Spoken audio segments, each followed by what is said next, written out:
In remembering Rich, there's certain adjectives that seem to define I'd say it was a 3-year period, maybe 4-year period that I was around him that much. It was at the end of the 80s. And I had a lot to learn in the music business, even though I'd been a studio guitar player for well over a decade by that point. We jumped into the deep waters, formed a rock group, and signed up with ESP Management. That's when I met Rich. And Rich had been around the block quite a few times by this point, so he had a great source of knowledge. He seemed unfazed by the ups and downs that the music industry will eventually afford to everyone who jumps into that deep end, so to speak. But he was such an encourager. He had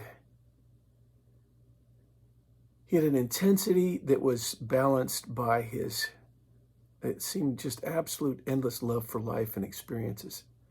His eyes lit up when you walked into the room. You felt heard by him. You know, it's like he was eager to dialogue with you and share an experience with you. And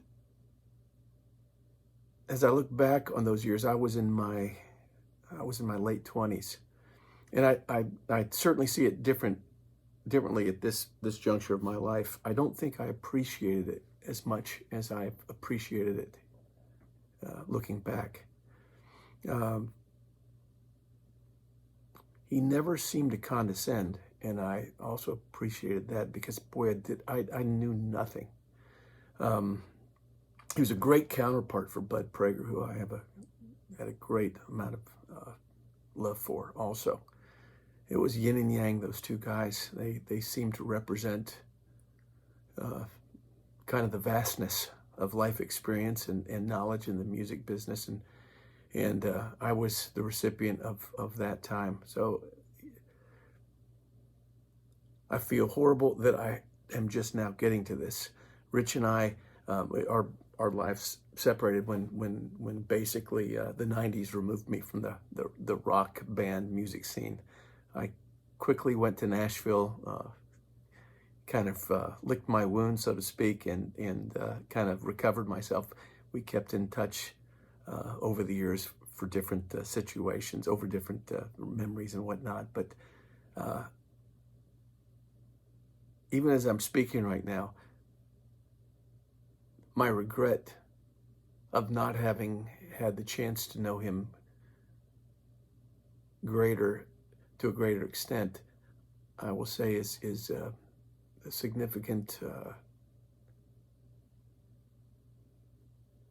It's significant, the fact that that's how much I respected him, and I feel a great loss in not have had the chance to know him more than I did.